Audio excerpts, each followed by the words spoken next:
ধরুন আপনি জানতে পারলেন আপনার এক মারাত্মক রোগ হয়েছে। আপনি আর 30 দিন বাঁচবেন, এটা শুধু আপনিই জানেন।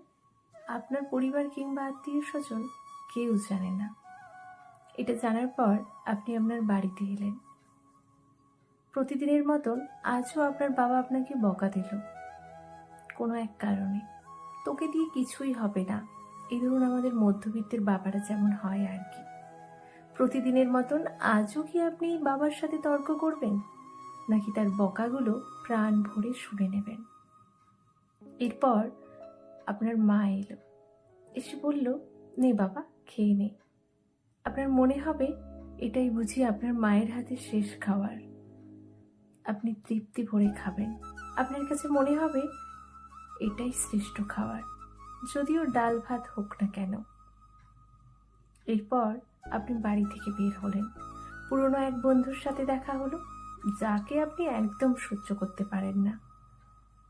প্রতিদিনের মতো আজও সে আপনাকে কথা শুনিয়ে দিল।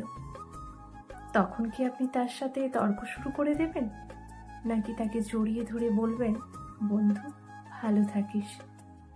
তাই আমরা যদি প্রতিনিয়ত ভেবে নিই মৃত্যু আমাদের সামনেই, তখন দেখবেন এই রাগ, মান, অভিমান সমস্ত কিছু দূরে সরে যাবে। এই ইগোকে পেছনে ফেলে এগিয়ে যেতে পারলেই আমাদের জীবন সুন্দর।